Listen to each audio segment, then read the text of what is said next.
귀하고 복된 주일입니다. 설 명절 어떻게 잘 보내셨죠? 예, 잘 못 보내신 것 같아요. 예, 우리 설 마치고 첫 번째 주일입니다. 우리 하나님께서 올 한 해를 우리를 복되게 하시고 코로나로 인하여서 여전히 답답한 상황 가운데 있지만 우리 하나님께서 분명 우리에게 복된 길로 우리를 인도하여 주실 줄로 믿습니다. 하나님을 더욱더 힘있게 바라보는 우리 모두가 될 수 있기를 간절히 바랍니다. 우리 성도들 간에 반갑게 인사 나누겠습니다. 사랑합니다. 축복합니다. 우리 같이 인사 나누시기 바랍니다. 예, 우리 모두 그 자리에서 일어나서 묵도하심으로 주일 일부 예배를 우리 하나님 앞에 드리도록 하겠습니다. 다 같이 묵도하시겠습니다.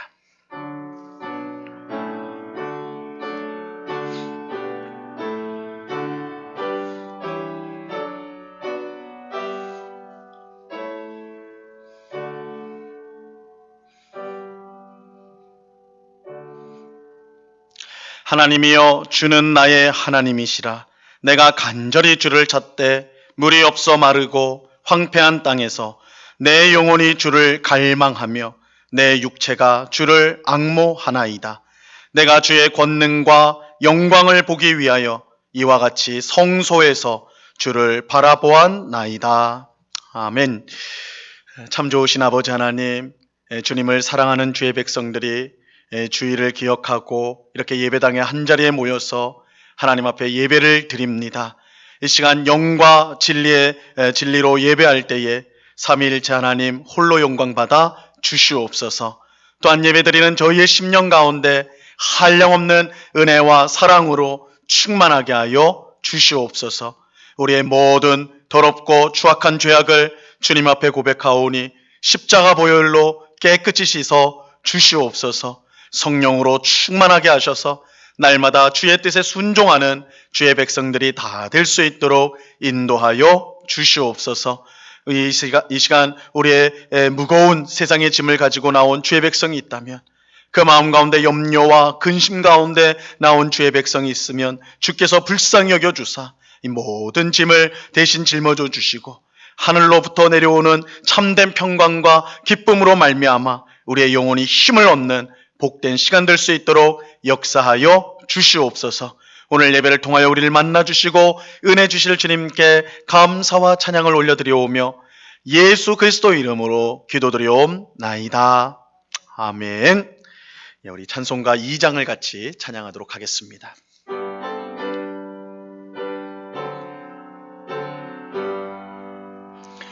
찬양 성부 성자 성령 성삼위일체께 영원 무궁하기까지 영광을 돌리세. 영광을 돌리세. 아멘.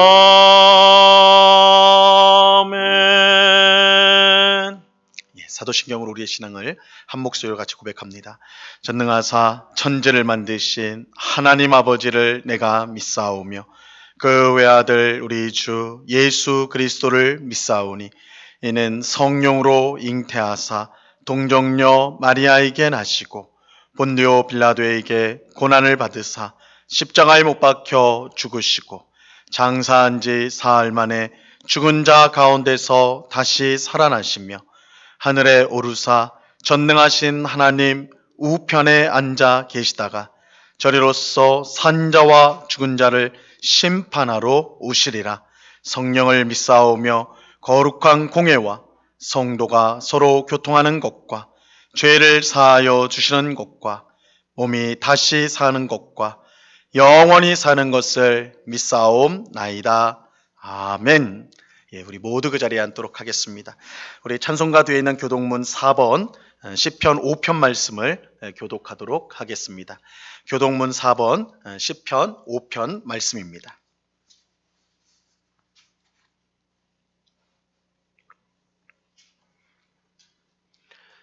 교독문 4번 시편 5편 말씀을 교독합니다. 여호와여 나의 말에 귀를 기울이사 나의 심정을 헤아려 주소서.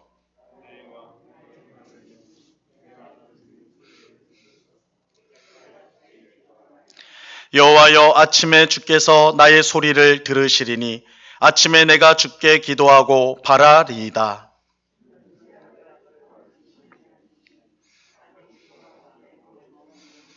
오만한 자들이 주의 목전에 서지 못하리이다. 주는 모든 행악자를 미워하시며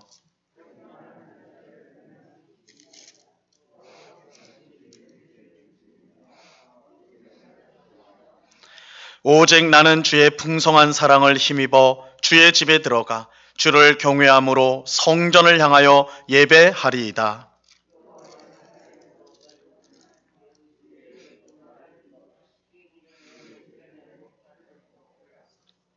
아멘. 찬송가 31장을 같이 찬양하도록 하겠습니다.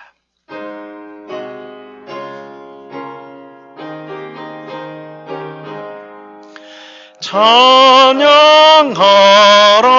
복되신 구세주 예수 백성들아 사랑을 전하세 경배하라 하늘의 천군과 천사 주님 앞에 영광을 돌리세 목자같이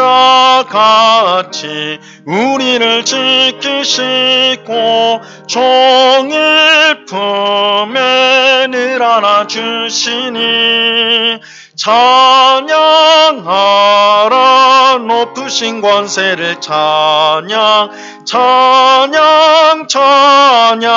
영원히 드리세 찬양하라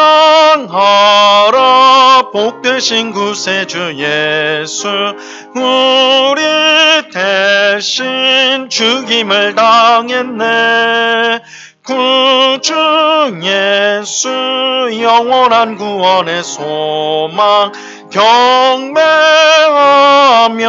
겸손히 절하세 찬양하라 우리 죄 지신 예수 그의 사랑 한없이 크셔라 찬양하라 높으신 권세를 찬양 영원히 드리세 찬양하라 복되신 구세주 예수 천사들아 즐겁게 찬양해 구주 예수 영원히 다스리시니 면류관을 주 앞에 드리세 구주 예수 세상을 이기시고 영광 중에 또다시 오시리 찬양하라 높으신 권세를 찬양 영원히 드리세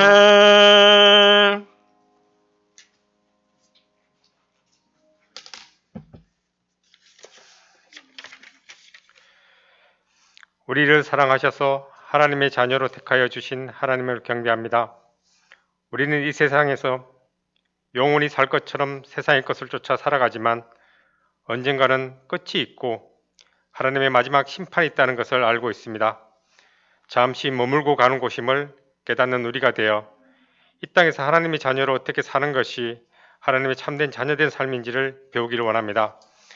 우리는 너무나 부족한 자들임을 고백합니다. 우리를 성숙한 그리스도인으로 성장할 수 있도록 인도해 주시고 하나님의 말씀인 성경을 통해 하나님을 더욱 친밀히 알아갈 수 있는 저희 성도가 되길 기도합니다. 어느덧 한국 사회에서의 하나님을 믿는다는 것이 특별한 것이 아닌 현실이다 보니 예수 그리스도를 믿는다는 것이 세상 사람들과 구별된 삶이 되지 못하는 저희들을 보며 자신을 실망할 때가 많았음을 고백합니다.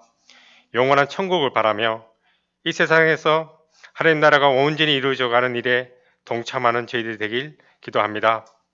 우리를 온곡교회로 부르신 하나님을 찬양합니다. 우리 성도 가운데 여러 가지 어려움에 처한 성도가 많습니다.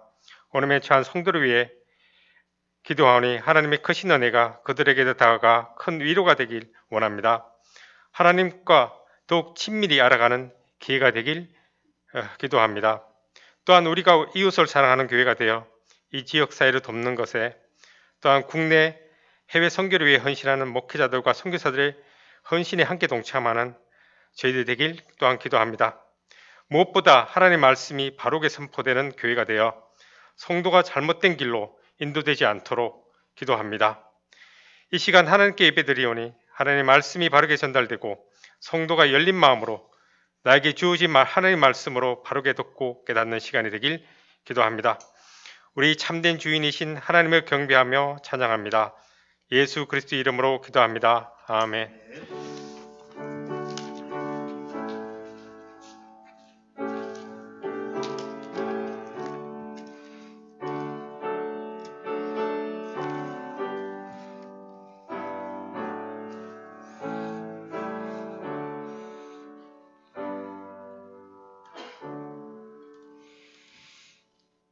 우리 하나님 말씀을 다 같이 보도록 하겠습니다. 베드로전서 2장 11절, 12절 두 절 말씀을 우리가 다 같이 보도록 하겠습니다.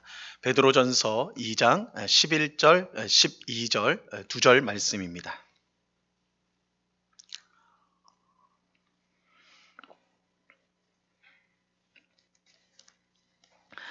베드로전서 2장 11절과 12절 이 시간 하나님께서 우리에게 주시는 말씀입니다. 하나님의 말씀을 들으시기를 바랍니다.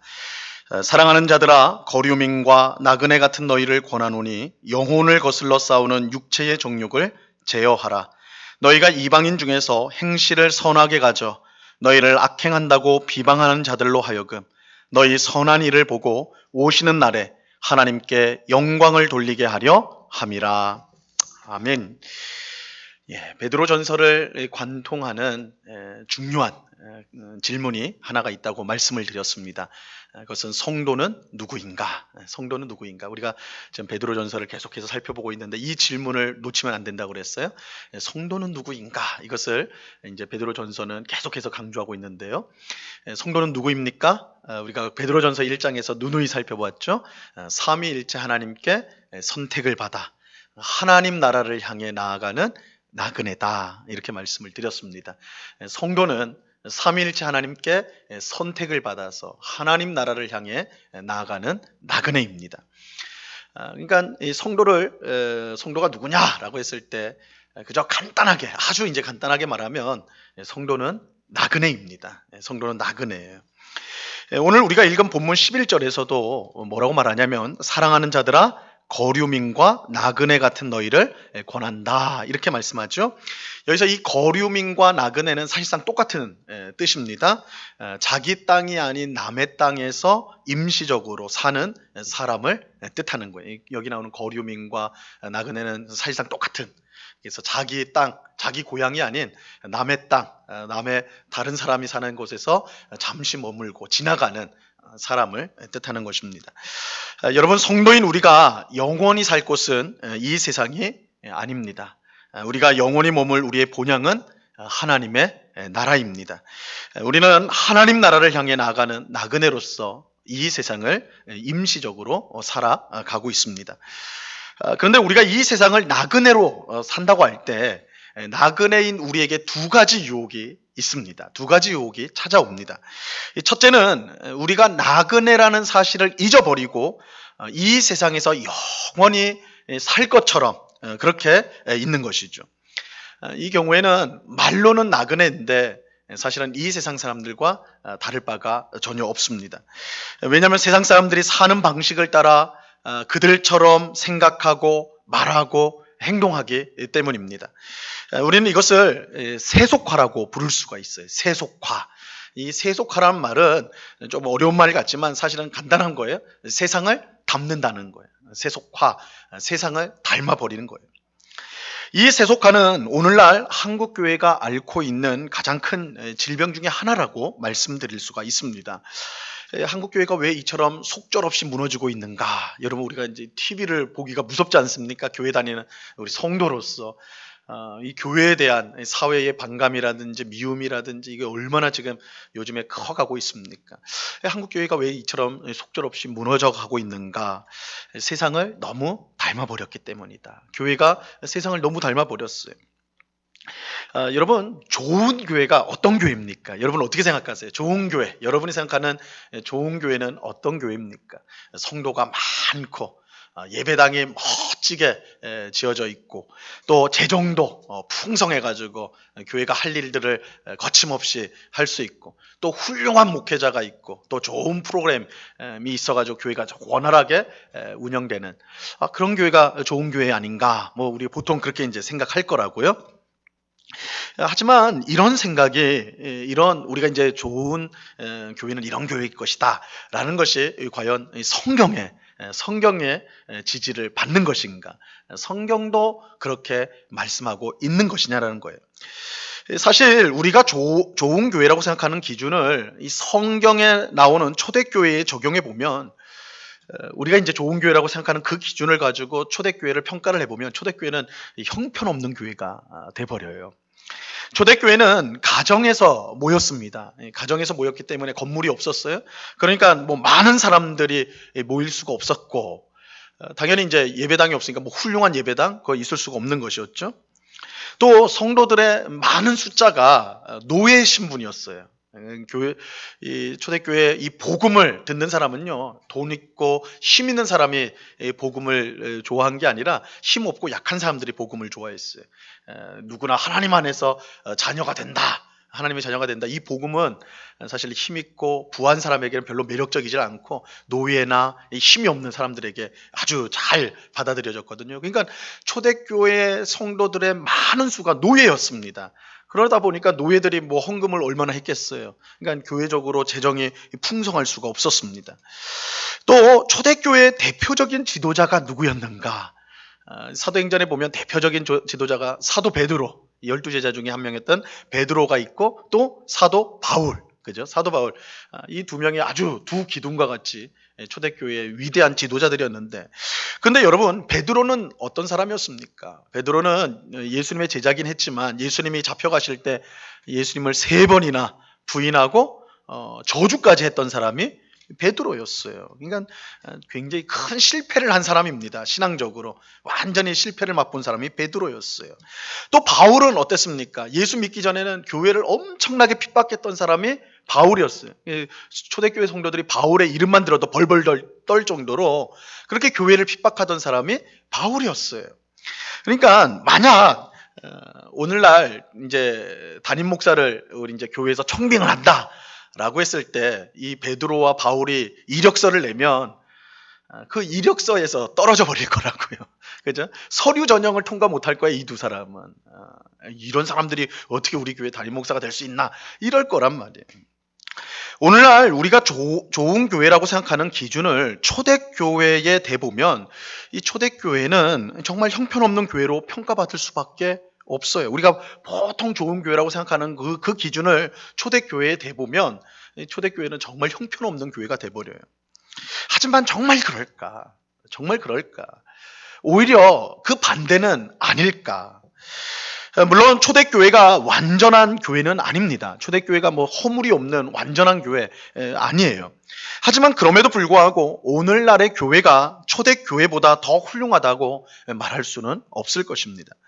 그렇다면 우리가 생각하는 좋은 교회의 기준이 잘못되었다라고 말할 수 있을 거예요.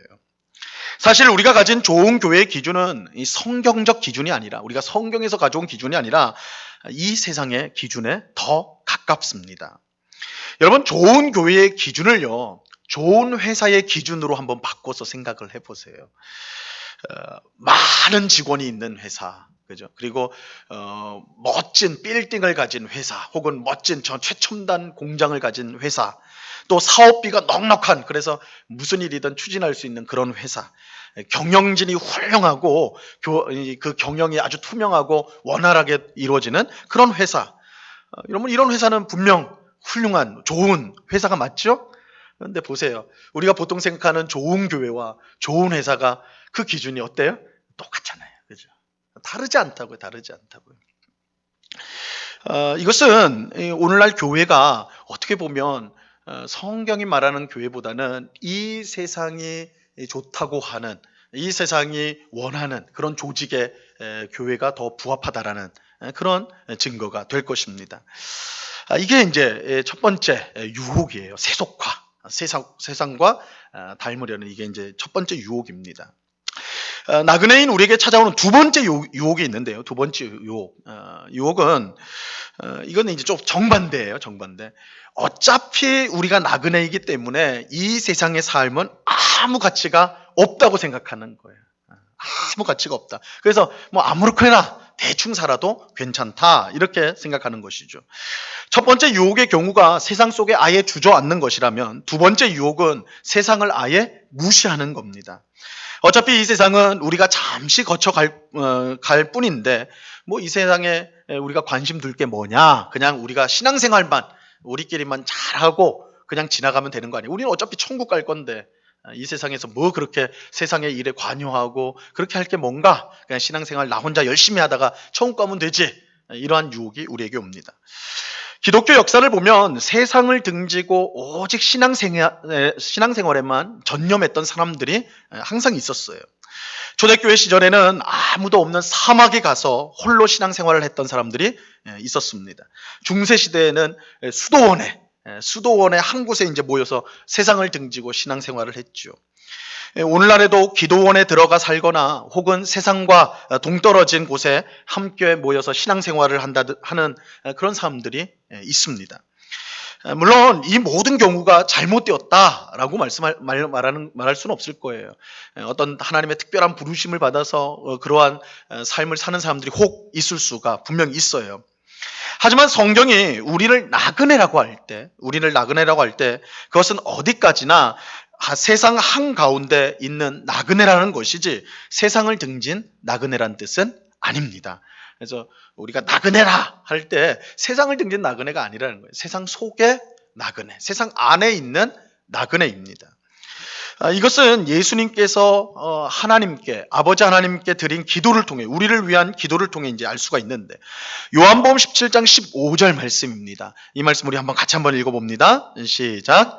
내가 비옵는 것은 그들을 세상에서 데려가시기를 위함이 아니요 다만 악에 빠지지 않게 보존하시기를 위함이니이다.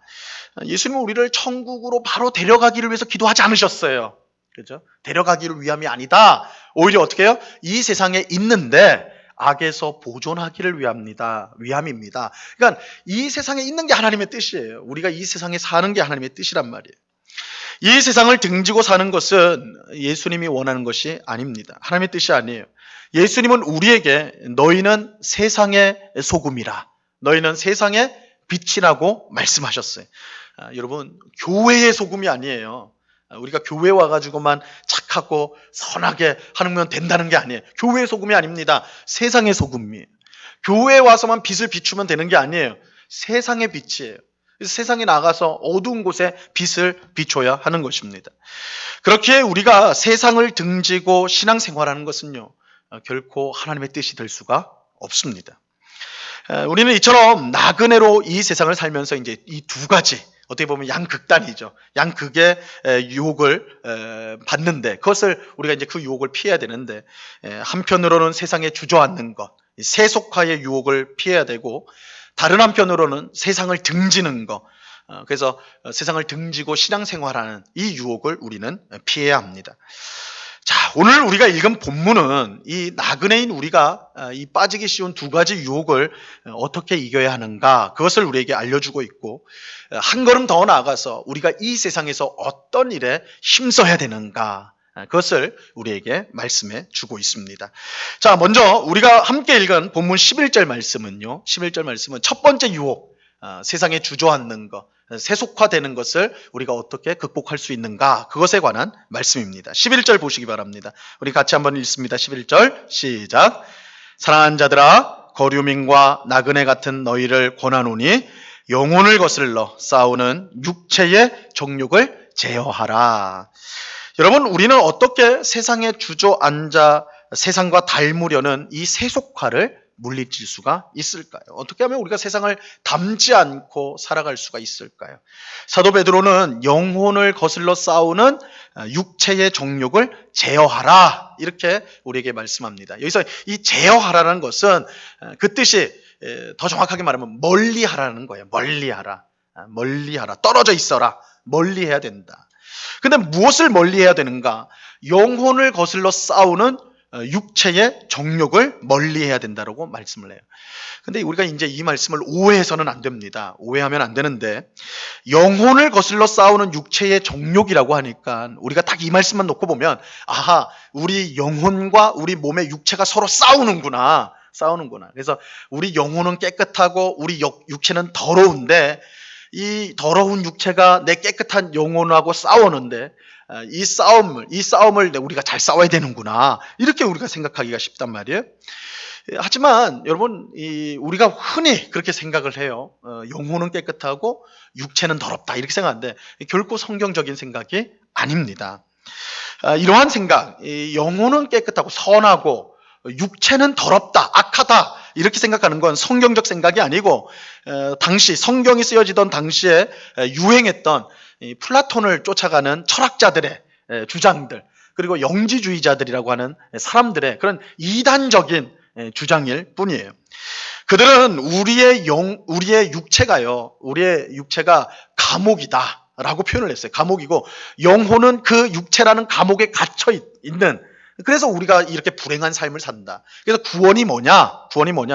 육체라는 감옥에서 영혼이 빠져나오는 게 구원이다. 이렇게 가르쳤어요. 하지만 이것은 전혀 성경적인 가르침이 아닙니다. 그래서 이렇게 이제 잘못된 육체는 악하고 영혼은 선하다고 주장한 사람들은 어떤 일을 했냐면 육체를 괴롭히는 일을 했어요. 그래서 이 감옥과 같은 이 육체를 괴롭혀가지고 영혼을 자유롭게 해야 된다. 이렇게 이제 생각을 한 것이죠. 하지만 사도 바울은 이런 것에 대해서 철저히 그것이 잘못된 것임을 밝히고 있습니다. 디모데전서 4장 3절과 4절 말씀에 보면요, 이렇게 말씀합니다. 혼인을 금하고 어떤 음식물을 먹지 말라고 할 터이나 음식물은 하나님이 지으신 바니 믿는 자들과 진리를 아는 자들이 감사함으로 받을 것이니라. 하나님께서 지으신 모든 것이 선함에 감사함으로 받으면 버릴 것이 없나니. 여러분, 몸으로 느끼는 쾌락이 잘못되었다고 생각하는 건 결코 성경적 생각이 아니에요. 우리의 몸을 더럽게 생각하는 것은 하나님의 뜻이 아닙니다.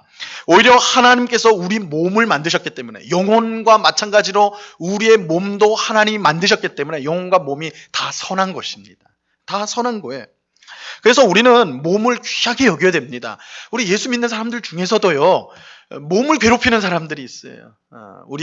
우리가 하나님 앞에 거룩해지려면 이 말 안 듣는 이 몸이 깨끗해야 된다 하면서 몸을 괴롭히는 사람이 있는데 그거 전혀 성경적이지 않은 거예요. 그래서 우리는 오히려 몸과 영혼이 똑같이 하나님 만드신 것을 알고 둘 다 귀하게 여겨야 돼요. 자, 그렇다면 사도 베드로는 왜 영혼을 거슬러 싸우는 육체의 정욕을 멀리하라 그렇게 말씀했을까요? 우리는 여기서 이 육체의 정욕이 무엇인지를 정확히 알아야 되는데, 여기서 말하는 육체는요, 몸이 아닙니다. 여기서 말하는 육체는 몸을 말하는 게 아니라 우리 안에 있는 죄된 본성을 뜻하는 거예요. 죄된 본성.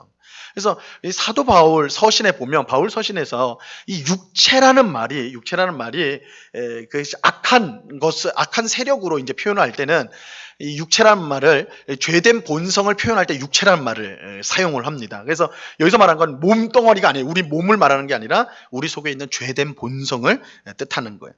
그러므로 육체의 정욕이란 다름 아닌 죄된 본성에서 원죄와 또한 우리가 원죄로 말미암아 우리 속에 이미 망가진, 그래서 우리 속에 들어와 있는 죄성, 이 죄성으로부터 나오는 악한 욕망을 육체의 정욕이라 이렇게 표현을 하고 있어요. 여러분, 우리가 갖고 있는 욕망, 갈망 그 자체는 문제가 아닙니다. 우리가 뭘 먹고 싶다, 누구를 보고 싶다, 사랑하다, 이렇게 뭘 원하는 거는 절대 나쁜 게 아니에요. 그거는 복된 겁니다. 그런 게 있으니까 우리가 밥도 먹고 누구도 사랑하고 이렇게 되는 거죠. 갈망이 있어야 돼요. 하지만 우리 속에 있는 죄된 본성에서 나오는 욕망은 우리가 반드시 멀리해야 돼요. 그래서 모든 욕망이 문제가 아니라 우리 속에 있는 죄된 본성에서 나오는 욕망, 그것을 우리는 멀리해야 돼요. 죄된 본성에서 나오는 욕망은 우리를 하나님으로부터 점점 더 멀어지게 하고 대신 세상으로 점점 더 가까이 만들어요. 내 속에 죄된 본성에서 나오는 욕망이 뭔가 어렵지 않아요. 하나님으로부터 점점 멀어지게 하는 게 죄된 본성에서 나오는 욕망이에요. 하나님 앞에 기도하는 게 힘들어요. 왜 힘들까요? 기도하는 거 복된 건데 왜 기도하는 게 그렇게 힘들까요? 예배 드리는 게 정말 하나님 만나는 시간인데 복된 건데 왜 그게 그렇게 힘든가요? 내 속에 있는 죄된 본성에서 나오는 욕망 때문에. 그 시간에 네가 하고 싶은 거, 네가 보고 싶은 드라마 보고 네가 하고 싶은 운동하면 더 재밌을 텐데, 이런 죄된 본성에서 나오는 욕망이 있는 거예요. 거기에 우리가 끌리면 어떻게 돼요? 하나님으로부터 점점 멀어지고 세상으로 점점 더 가까이 가게 되는 거예요. 이게 죄된 본성에서 나오는 욕망이에요. 하나님의 뜻보다는 세상의 방식을 따르도록 만들어요. 여러분 한번 잘 생각해 보세요. 어떤 일을 결정할 때 하나님이 이걸 원할 텐데라는 생각이 있는데 그 즉시 아니야, 이거 세상 사람들 다 이렇게 하니까 이게 맞을 거야, 이런 생각이 들어온단 말이에요. 이 죄된 본성에서 나오는 욕망이에요. 욕망. 하나님과 이웃을 사랑하는 것보다 자기 자신을 더 사랑하도록 만드는 거예요. 나부터 한 다음에 그 다음에 이웃이지, 그 다음에 하나님이지. 내가 못 사는데, 내가 힘들어 죽겠는데 무슨 하나님이고 이웃이고, 이런 생각들, 죄된 본성에서 나오는 욕망들이에요. 욕망이. 죄된 본성에서 나오는 욕망은 예수님이 아닌 세상을 닮도록 만들어요. 즉 죄된 본성에서 나오는 욕망으로 우리가 세속화가 되는 거예요. 세상을 닮아가게 돼요. 거기에 계속 우리 속에 있는 죄된 본성의 욕망을 따르면, 거기에 길들여지면 우리가 세상을 점점점 닮아가게 되는 것입니다. 그렇게 사도 베드로는 이런 죄된 본성에서 나오는 욕망을 멀리해야 된다, 거리를 두어야 된다, 이렇게 말하는 거예요. 물론 끊어버려야 되죠. 없애버려야 되죠. 근데 그게 되지 않기 때문에 멀리하라는 거예요. 언제나 우리가 천국에 들어가기 전까지는 우리 속에 있는 죄된 본성이 여전히 살아있단 말이에요. 계속해서 우리 속에서 악한 욕망을 일으킨단 말이에요. 그죠? 그럴 때 우리가 그걸 쉽사리 받아들이면 안 되고 멀리해야 된다는 거예요. 멀리해야 된다는 거예요. 여러분, 우리가요 주변 환경에 얼마나 쉽게 영향을 받는가, 그걸 아셔야 돼요. 세상 사람들 속에서 계속 살아가다 보면 그들의 생각과 말과 행동이 자연스럽게 우리 안에 스며들게 되는 것입니다. 그래서 죄된 본성에서 나오는 욕망을 악한 것으로 여기지 않고 자연스럽게 여겨요. 왜냐하면 우리 주변에 다 그 욕망을 따라 살아가고 있기 때문에, 예수 믿는 우리는 그것이 잘못된다는 걸 알면서도 하도 그 환경 속에 있다 보면, 그것에 우리가 계속 보고 느끼다 보면 젖어드는 거예요. 젖어드는 거예요. 그래서 우리도 모르는 사이에 세상을 점점 더 닮아가는 것입니다. 여러분, 소돔과 고모라가, 우리 창세기 18장에 나오는 소돔과 고모라가 그 죄 때문에 하나님이 불과 유황을 내려서 다 불태워버렸거든요. 엄청나게 끔찍한 하나님의 심판이 그곳에 임하였어요. 그런데 하나님께서 그곳에 살던 아브라함의 조카 롯을 불쌍히 여겨서 롯과 그의 가족은 구원하셨어요. 불과 유황을 내리기 전에 먼저 도시에서 내보냈다고요. 빨리 도망가라. 뒤돌아보지 말고 무조건 앞을 보고 도망가라. 그렇게 했는데 다 그렇게 앞을 보고 뛰어가는데 누구만요? 롯의 아내가 뒤를 쳐다봐요. 막 불타고 있는 소돔과 고모라를 뒤를 쳐다본다고요. 미련이 있어가지고 뒤를 쳐다보는 거예요. 그게 어떻게 됩니까? 소금 기둥이 되잖아요. 소금 기둥이 되었다 그러잖아요. 여러분, 상식적으로 생각해 보세요. 소돔과 고모라가 지금 하늘로부터 불이 내려와가지고 유황이 떨어져가지고 쑥대밭이 되고 있어요. 얼마나 끔찍해요. 사람들의 비명소리, 그죠? 다 불타고 막 얼마나 끔찍해요. 근데 롯의 아내가 왜 뒤를 쳐다봤을까요? 왜 쳐다봤을까요? 미련이 남았거든요. 거기에 완전히 젖어 있었던 사람이에요. 그러니까 그게 불타는데도 불구하고 뒤돌아볼 수밖에 없는 거예요. 여러분, 세상에 우리 속에 있는 육체의 죄된 본성에서 나오는 욕망에 젖어든 사람, 우리가 젖어들면요 이런 현상이 나타나는 거예요. 그것이 악하고 나쁘다는 걸 알면서 뒤돌아보는 거예요. 뒤돌아보는 거예요. 그것대로 살면 망할 수밖에 없다는 거, 멸망당하는 거 알면서도 되돌아보는 거예요. 되돌아보는 거예요. 거기에 젖어버리면 그렇게 되는 것입니다. 여러분, 우리가 죄된 본성에서 나오는 욕망을 멀리하지 않으면 우리 또한 세상에 젖어서 거기서 빠져나올 수가 없어요.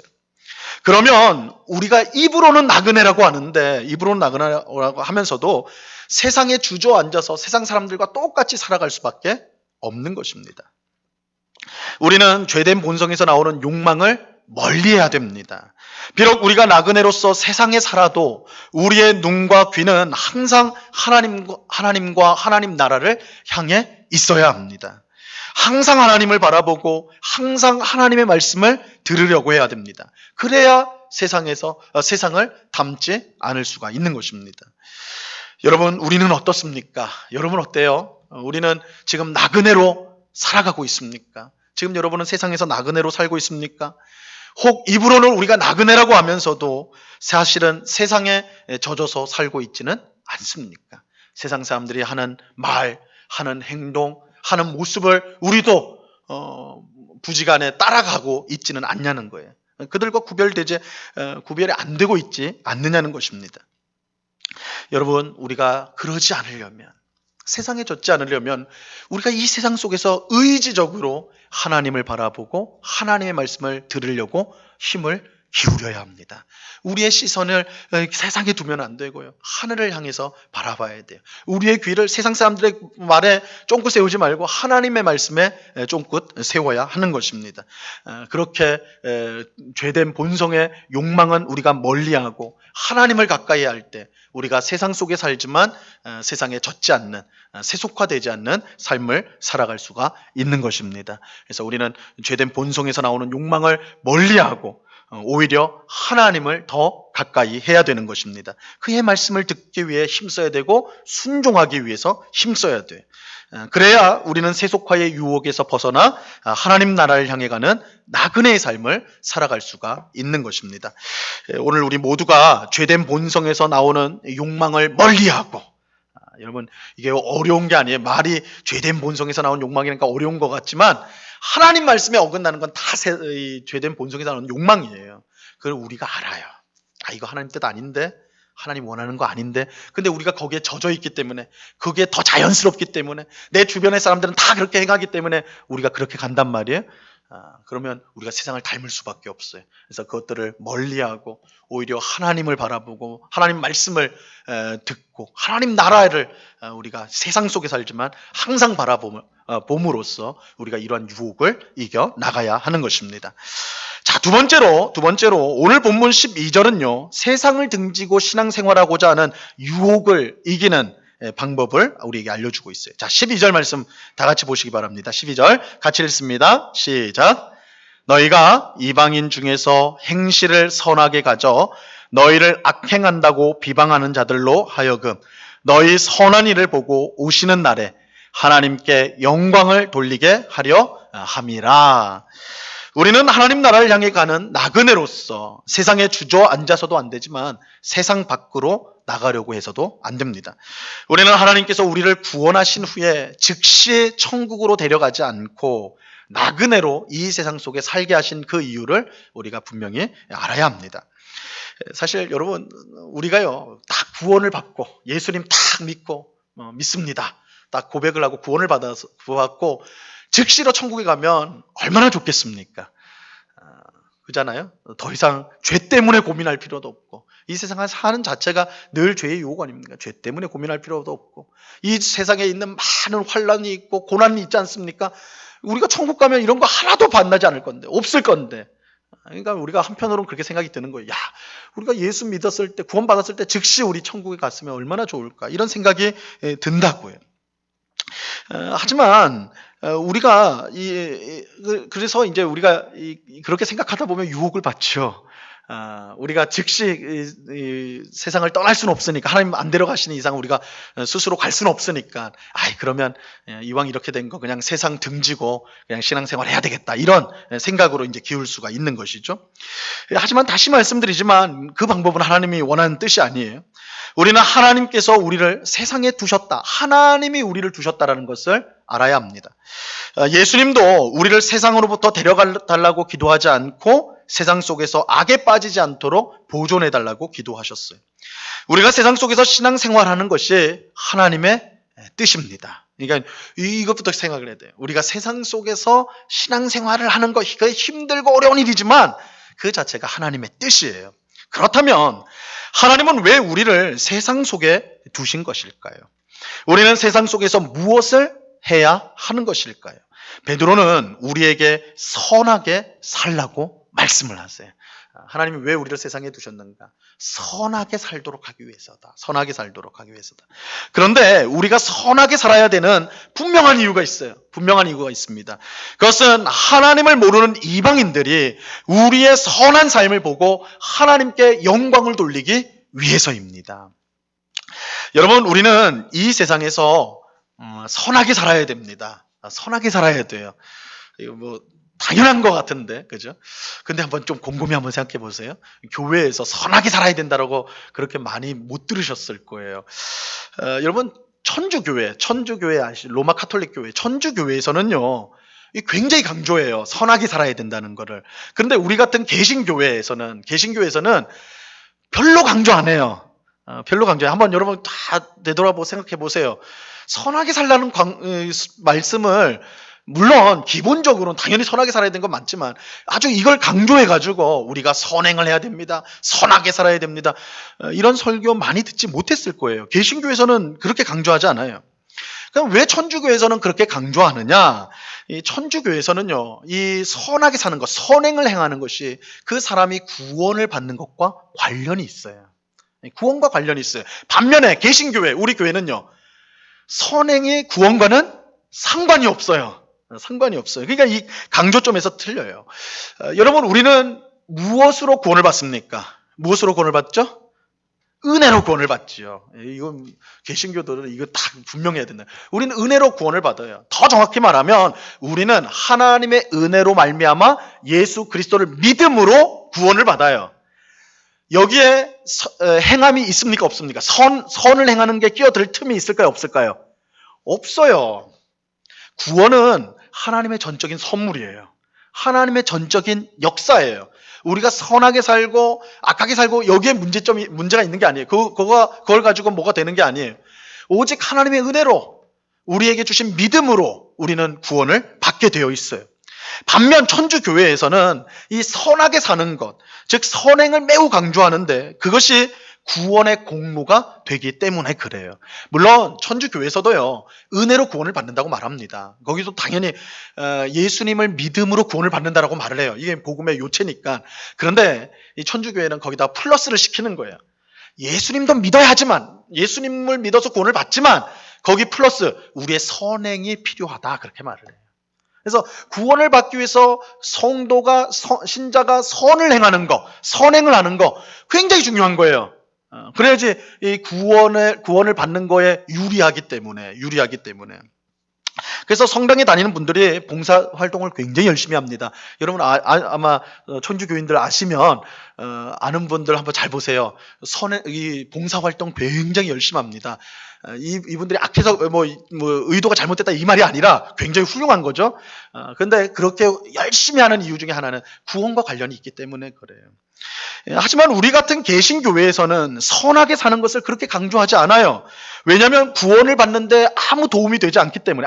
막말로 하면, 그냥 아주 쉽게 말하면 우리가 선행을 하는 거와 우리가 구원을 받는 것은 전혀 별개의 문제예요. 전혀 관계가 없습니다. 구원은 오직 은혜이고 하나님의 역사예요. 이런 점에서 사람의 선행은 오히려 하나님의 은혜를 깎아먹는 역할을 하는 것처럼 생각하는 지경에 이르게 되었어요. 그런데 이제 그 부작용이 뭐냐? 그 결과 어떤 부작용이 일어나냐면 세상 사람들이 우리 교회 다니는 사람들 잘 욕할 때 뭐라고 그래요? 입만 살아있다고 그러잖아요. 입만 살아있다고. 그죠? 교회 다니는 우리한테 하는 말이 입만 살아있다고. 저 교회 다니는 사람들이 저거 입은 정말 청산유수인데 뭐 구원을 받았고 뭐 하는데 사는 거는 행동하는 건 엉터리라고. 그죠? 하나님 자기들 구원받았다고 하면서 하나님 자녀라고 하면서 사는 걸 보면 이기적이고 그죠? 악하고 자기 멋대로 하고 이런단 말이에요. 그죠? 이게 어떻게 보면 우리가 선행을 강조하지 않다 보니까 이런 현상들이 나타나는 거예요. 근데 이처럼 이게 선하게 사는 것, 선행을요, 우리가 이제 어디에서 잘못됐냐면 이거를 항상 구원과만 연결시키니까 우리가 이 잘못 생각을 하는 것입니다. 여러분, 우리 선행을 구원과만 연결시키는 것은 성경적 생각이 아니에요. 성경은 분명 선행이 아니라 은혜로 구원을 받는다고 가르치지만 그렇다고 선을 행하는 것이 불필요하거나 해도 되고 안 해도 되는 것이라고 말씀하지 않습니다. 오히려 우리가 선하게 사는 것이 너무나 중요하다고 말씀해요. 여러분, 성경은 똑같이 강조합니다. 우리가 선하게 사는 것이 너무너무 중요하다고 강조를 해요. 선하게 사는 것이 중요한 이유는 우리의 구원이 거기에 달려있기 때문이 아니라 우리의 선행으로 말미암아 하나님이 영광을 받으시기 때문입니다. 여러분, 이거 굉장히 중요한 내용이에요. 우리는 왜 선하게 살아야 됩니까? 구원받기 위해서가 아니라 구원을 은혜로 받는 거니까. 그럼 우리는 왜 선하게 살아야 됩니까? 하나님의 영광을 위해서요. 하나님의 영광을 위해서요. 우리가 선하게 살아야 되는 이유는 우리의 영광이 아니라 하나님의 영광을 위해서예요. 이런 점에서 선하게 살아야 하는 이유를 우리는 새로운 관점에서 봐야 돼요. 여러분, 우리가 왜 선하게 살아야 되느냐? 새로운 관점에서 봐야 돼요. 우리는 선행을 자꾸 우리의 구원과만 연관을 시켜요. 그러면서 우리는 은혜로 구원을 받은 것이지 선행으로 구원을 받은 것이 아니다 라는 결론을 내리면서 선하게 사는 것을 가볍게 생각한다고요. 하지만 결코 그렇지 않아요. 우리가 선하게 살아야 되는 이유는 구원 때문이 아니라 하나님의 영광 때문이에요. 하나님의 영광이라는 관점에서 보면 우리가 선하게 사는 것은요, 너무나 중요한 일이 됩니다. 왜냐하면 세상 사람들은 우리를 보고 우리가 믿는 하나님을 판단하기 때문에 그래요.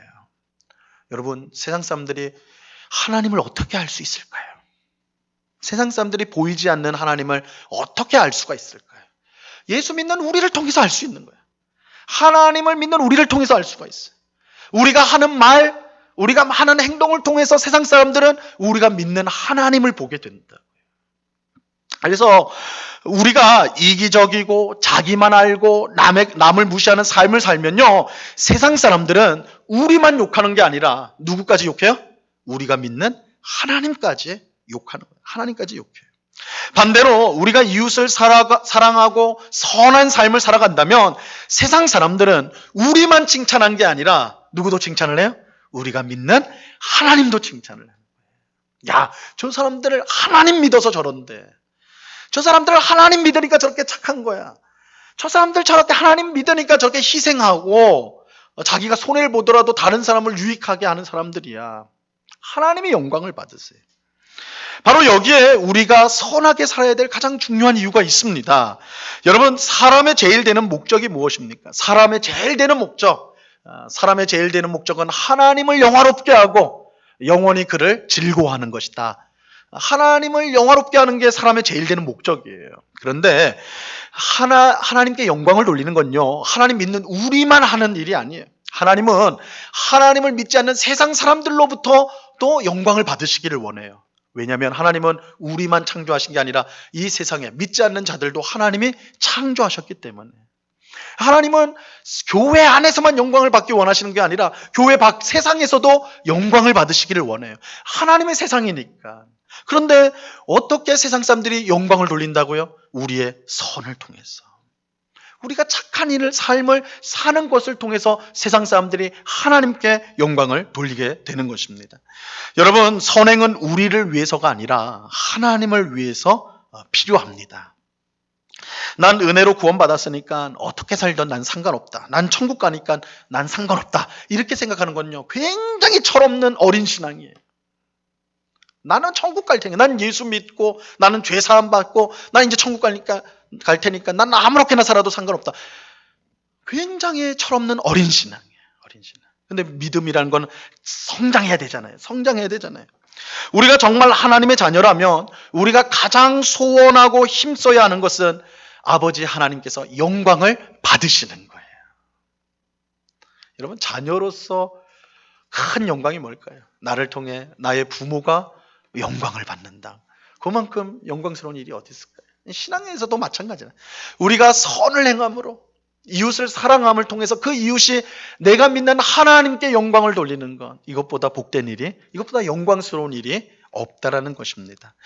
여러분, 우리가 나그네로 이 땅을 산다고 할 때 우리는 하나님의 명예를 짊어진 삶을 산다라고 할 수가 있어요. 여러분, 우리 성도는, 예수 믿는 사람들은요, 하나님의 명예를 다 하나씩 짊어지고 사는 겁니다. 우리에게 하나님의 명예가 달려있어요. 하나님의 명예가 달려있어요. 여러분, 우리의 말과 행동에 우리의 명예만 달린 것이 아니라 하나님의 명예가 달렸다는 사실을 기억하셔야 됩니다. 우리가 선하게 살면 하나님이 높임을 받으십니다. 하지만 우리가 악하게 살면 우리만이 아니라 하나님도 모욕을 받으십니다. 여러분, 선을 행하셔야 돼요. 선하게 사시도록 힘써야 됩니다. 이게 저는 강조합니다. 우리 착하게 사셔야 돼요. 착하게 살아야 됩니다. 여러분, 이웃을 향해서 너무 악한 말 하시면 안 돼요. 오히려 내가 손해보더라도 이웃의 유익을 먼저 생각하십시오. 내가 좀 화가 나더라도 참으세요. 용서할 일이 있으면, 내가 먼저 사과할 일이 있으면 먼저 사과하고 용서를 구하세요. 아니, 내가 왜 그래야 돼요? 내가 잘못한 것도 없는데 내가 왜 그래야 돼요? 하나님의 명예가 나한테 짊어져 있기 때문에. 내가 그런 모습을 통해서 세상 사람들이 하나님께 영광을 돌려요. 하나님을 기쁘시게 하는 삶을 우리가 살아갈 수가 있는 것입니다. 여러분, 하나님이 예배당 안에서만 영광을 받으신다는 생각을 하시면 안 돼요. 우리로 말미암아 믿지 않는 사람들의 입술을 통해서도 하나님은 영광을 받으셔야 됩니다. 이것이야말로 하나님의 자녀가 할 수 있는 최고의 감사이고 충성이고 헌신이 되는 것입니다. 여러분, 이런 이유로 우리는 세상을 등지거나 멀리해서는 안 돼요. 여러분, 우리가 세상을 등지고 세상 사람들을 안 만난다고 해보세요. 그럼 세상 사람들이 어떻게 하나님께 영광을 돌립니까? 어떻게 세상 사람들이 하나님을 우러러 봅니까? 하나님이 우리를 세상 가운데 두신 것은 우리의 선행을 통해서 세상 사람들로 하여금 하나님께 영광을 돌리기 위함이다. 이것을 우리가 꼭 기억해야 되는 것입니다. 오늘 예배하는 우리 모두가 선한 행실을 통해서 하나님께 영광을 돌리기를 바랍니다. 우리가 사랑하고 섬기는 것을 통해서 세상 사람들이 하나님께 영광을 돌리기를 바라요. 이것이 우리가 세상 속에서 나그네로 힘써야 될 일입니다. 우리는 세상에 주저앉아서도 안 되고, 그렇다고 세상을 떠나서도 안 돼요. 우리는 이 두 가지 유혹을 이겨내야 돼요. 우리가 나그네라면 세상을 닮아서도 안 되고, 그렇다고 세상을 떠나서도 안 돼요. 우린 세상 속에 있어야 돼요. 근데 뭘 해야 되느냐? 무엇보다 우리의 선한 행실을 통해 세상 사람들이 하나님께 영광을 돌리도록 해야 하는 것입니다. 이것이 우리 나그네 삶의 최고 이유라는 것을, 우리가 나그네로 부름받은 목적이라는 것을 꼭 잊지 말아야 하는 것입니다. 새해를 맞이하는 우리 모두가 올 한 해 정말 선한 행실을 통해 하나님께 영광 돌릴 수 있기를 간절히 바랍니다. 우리 올해 우리 교회 표가 이거잖아요. 당신, 우리는 하나님의 사람입니다.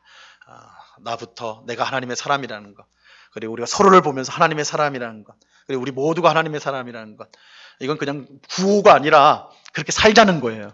우리의 가정에서, 여러분의 일터에서, 여러분의 세상 사람들과 만나는 그곳에서 하나님 사람답게 선한 행실을 살아가십시오. 그럴 때 세상 사람들이 그런 우리들을 보고 하나님께 영광을 돌리게 될 것입니다. 그런 복된 올 한 해 2021년, 그래서 우리의 그런 모습을 통해 실추되었던 교회의 모습이 오히려 세상 사람들부터 존경을 받고 높임을 받는 그런 아름다운 역사가 있는, 그 일에 쓰임을 받는 우리 모두가 될 수 있기를 우리 주님의 이름으로 간절히 축원합니다. 기도하겠습니다. 하나님 아버지, 감사합니다. 우리는 하나님 나라를 향해 나아가는 나그네로 부르심을 받았는데, 세상에 주저앉아서도 안 되겠고 세상을 등져서도 안 되겠고, 우리를 세상 한가운데 두신 하나님의 목적을 깨달아 선한 행실로 살아야 합니다. 그것을 통해 세상 사람들이 우리를 보고 하나님께 영광을 돌리는 그런 일이 있어야 하겠습니다. 주님, 오늘 이 말씀을 우리의 마음에 잘 새겨서 하나님의 명예가 우리에게 달려있다는 사실을 꼭 기억하고, 우리의 말과 행실을 통하여 세상 사람들이 그것을 보고 하나님께 영광을 돌리는 그런 삶을 살 수 있도록 하나님 우리를 붙잡아 주시옵소서. 그러나 주님, 우리는 얼마나 세상에 쉽게 젖어드는지요. 세상 사람들이 하는 생각, 세상 사람들이 하는 말, 세상 사람들이 하는 행동을 그대로 따라할 때가 얼마나 많은지요. 그래서 똑같이 이기적이고 똑같이 악한 삶을 살아갈 때가 많은 저희들입니다. 그런 저희들 불쌍히 여겨주셔서 그러한 악한 것들을 멀리하게 하옵시고 우리 예수님을 닮아서 사랑으로 섬기는 종이 되어 우리의 섬김을 통해 하나님이 영광 받으시는 그런 복된 삶을 살아갈 수 있도록 꼭 붙잡아 주시옵소서. 그렇게 우리를 인도하시고 새롭게 하시고 만들어 주실 주님께 감사와 찬양을 올려드리오며 예수 그리스도 이름으로 기도드리옵나이다. 아멘. 예, 우리 찬송가 552장을 같이 찬양하도록 하겠습니다.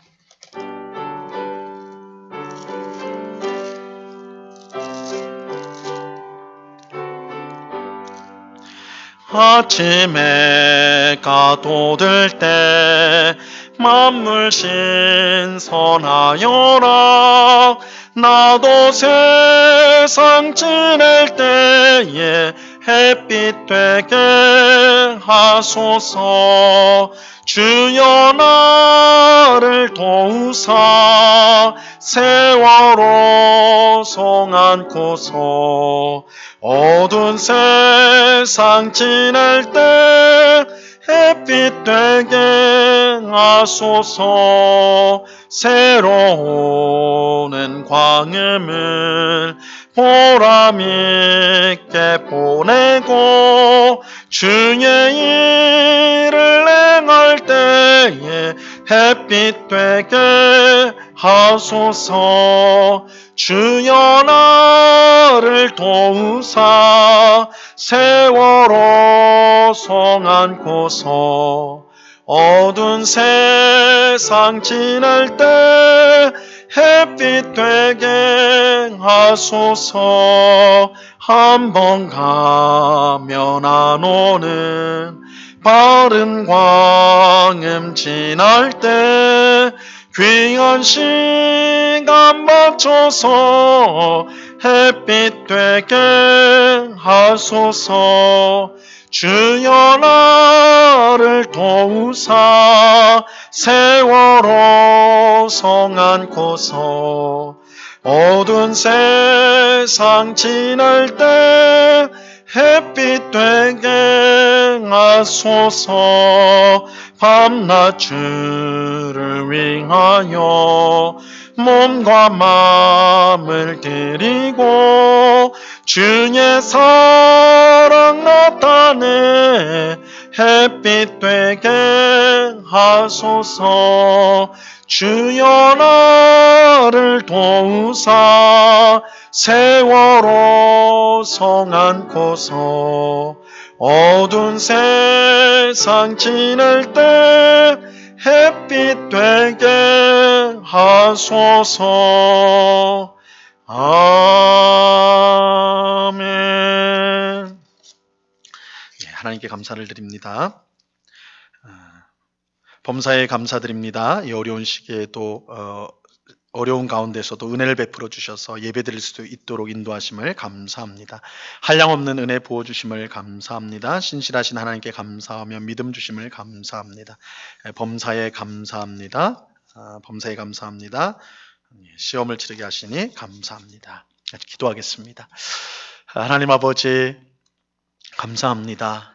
언제나 우리와 함께 하시는 신실하시고 또한 인자하시며 노하기를 더디하시며 오래 참으시는 하나님 감사합니다. 하나님이 우리의 아버지가 되어주시기 때문에 이 험한 세상을 살더라도 우리가 두려워하지 않고 오히려 기쁨 가운데 찬송하며 살아갈 수가 있습니다. 주님, 우리가 여러 어려움과 환난을 만날 때 하나님이 우리의 아버지라는 이 믿음이 흔들릴 때가 많습니다. 그러나 이 믿음을 굳건히 하사 하나님이 우리의 아버지가 되시는 하나님이 우리를 지키심에 그 무엇도 두려워할 것 없고 겁낼 것 없음을 알게 하여 주사 늘 힘차게 나그네의 길을 하나님 나라를 향해 나아가는 나그네의 길을 잘 감당하는 저희 모두가 될 수 있도록 하나님 도와 주시옵소서. 하나님 베푸신 은혜에 감사하여서 이 시간 여러 명목의 헌금을 주님 앞에 드려오니 하나님 기쁘게 받아 주시옵소서. 이 헌금이 사용되어지는 곳마다 주님의 복음이 힘있게 증거되어지게 하시고 어렵고 힘든 이웃들을 돕고 살리며 주님의 몸된 교회를 든든히 세우는 데 쓰여지는 귀한 헌금이 될 수 있도록 역사하여 주시옵소서. 아버지 하나님 설 명절을 하나님의 은혜 가운데 잘 보내게 하시니 감사합니다. 우리의 마음을 새롭게 하여 주사 올 한 해 더욱더 하나님을 가까이 하며 하나님을 더욱더 사랑하며 또한 가장 가까운 이웃인 우리 가족들을 더욱 사랑하고 뿐만 아니라 점점 넓혀서 우리 주변에 있는 사람들을 사랑하고 섬기는 저희의 삶이 될 수 있도록 도와 주시옵소서. 그래서 저희를 통해 세상 사람들이 하나님께 영광을 돌리는 귀한 역사가 있게 하여 주시옵소서. 육신의 연약함으로 고통당한 우리 성도들 주님의 능력으로 붙들어 주셔서 속히 병상에서 일어나게 하여 주시옵소서. 여러 경제적인 어려움과 여러 어려움을 겪는 우리 가정들, 믿음의 가정들을 기억하여 주시고 그 모든 문제를 풀어주시는 하나님의 은혜를 경험할 수 있도록 주님 주장하여 주시옵소서. 언제나 신실하게 우리를 지키시는 주님께 감사와 찬양을 올려드리오며 예수 그리스도 이름으로 기도드리옵나이다. 아멘. 교회 소식을 전하도록 하겠습니다. 주보 마지막 면을 봐주시기를 바랍니다. 우리 대면 예배, 우리 교회는 정부의 방침을 준수하여서 지금 대면 예배를 진행하고 있는데요. 우리 성도님들 뉴스를 통해서 보신 것처럼 내일부터 수도권 거리 두기가 2.5에서 2단계로 하향 조정이 되어서 다음 주부터는 예배당의 20%, 지금은 10%라서 딱 30명 이렇게 이제 입장하실 수가 있는데요. 다음 주부터는 60명이 입장이 가능합니다. 그래서 특별히 이제 우리 몸이 좋지 않거나 또 여러 사정이 있어서 못 오시는 성도님 외에는 우리 성도님들 대부분이 오실 수 있는 이제 1, 2부 합치면 120명 정도가 오실 수 있거든요. 뭐 여전히 좀 부족하긴 하지만 그래도 지금보다는 많이 이제 오실 수가 있어서 다음 주부터는 신청을 안 하시고 오셔도 입장하실 수가 있다는 것을 말씀을 드립니다. 주일학교 겨울 성경학교 일정이 나와 있는데요. 우리 유초동부가 다음 주부터 이제 겨울 성경학교를 지금 진행하려고 하고 있습니다. 사실 좀 조심스러운데 우리가 상황을 좀 더 보겠습니다. 그래서 교회에서 어쨌든 안전을 제일 먼저 생각하면서 우리가 이제 행사를 준비하도록 하겠습니다. 위에서 기도해 주시기 바라고요. 그래서 혹 연기되더라도 연기되면 다시 공지를 하겠습니다. 학습과 입교, 유아세례 세례교육 신청을 받습니다. 우리 교육은 3월 7일부터 되어지고요. 세례식은 4월 4일에 있습니다. 해당되시는 분은 신청서를 작성하여서 교육자에게 제출해 주시면 되겠습니다. 지금 수요 성경 공부가 이제 올해부터 시작이 되었는데 사도신경 공부를 6차례 하고 마쳤습니다. 그래서 이번 주부터는 칼빈주의 5대 교리를 우리가 이제 하나씩 배우는데 우리 장로 교인이라면 꼭 알아야 될 중요한 교리 내용이거든요. 그래서 수요일 날 많이 참석해서 귀한 말씀을 배울 수 있는 계기가 되길 바랍니다. 우리 주일 저녁은 가정 예배를 드리는 시간으로 우리가 삼고 있습니다. 꼭 가정 예배를 드리시기를 권면을 드립니다. 온라인 예배 헌금 안내 참고해 주시기를 바라고요. 그리고 담임 목사 동정입니다. 제가 화요일 날 총회교육부 작년공과 집필회의에 참석을 하게 됩니다. 그래서 앞으로 나올 작년공과의 집필을 제가 돕게 됩니다. 같이 여러 목사님들이 계신데 한 몇 과, 두세 과 정도를 제가 쓰게 됩니다. 위에서 기도해 주시기를 바랍니다. 그리고 이번 주 주보에 혹시 이제 우리 성도님들 온라인으로 헌금을 하셨는데 이 명단이 없을 수가 있습니다. 이 설 명절이 길었기 때문에 우리 주보를 화요일 날 제작을 했어요. 주보사에서. 그래서 이제 수요일 날 저희 교회에 도착을 했거든요. 화요일 날 만들고 수요일 날 도착하다 보니까 우리가 이제 집계가 이제 온라인으로 헌금하신 성도님들은 집계가 안 된 부분이 있습니다. 그래서 오늘 헌금 명단에 없는 분들이 있을 텐데 헌금을 지난주에 하셨는데도 그것은 다음 주 주보에 우리가 다시 이제 게재를 하겠다라는 것을 말씀을 드립니다. 이 주보가 미리 만들어진 관계로 이런 일이 있으니까요. 양해해 주시기를 부탁을 드립니다. 우리 모두 그 자리에서 일어나서 찬송가 620장 1절을 같이 찬양하도록 하겠습니다.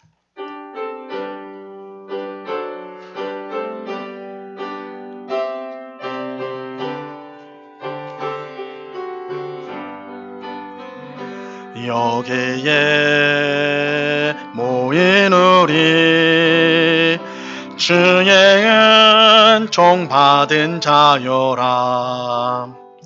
주께서 이 자리에 함께 계심을 아노라. 언제나 주님만을 찬양하며 따라가리니 시험을 당할 때도 함께 계심을 믿노라. 이 믿음 더욱 굳세라. 주가 지켜주신다. 어두운 맘에도 주의 밝은 빛 인도하여 주신다. 지금은 우리 주 예수 그리스도의 은혜와 아버지 하나님의 극진하신 사랑과 성령 하나님의 교통하심과 충만케 하심과 늘 동행하심이 하나님 나라를 향해 나아가는 나그네로서 하나님께서 우리를 이 땅에 두신 것이 하나님의 영광을 위해 선한 삶을 살도록 하기 위함이란 것을 분명히 알고 늘 선한 삶으로 세상 사람들이 하나님께 영광을 돌리는 삶을 살기로 그 마음에 다짐하고 소원하는 주의 사랑하시는 모든 성도들의 심령 위에, 그 가정 위에, 그 일터 위에, 주님의 몸된 교회 위에 이제로부터 영원토록 함께하기를 간절히 축원하옵나이다. 아멘.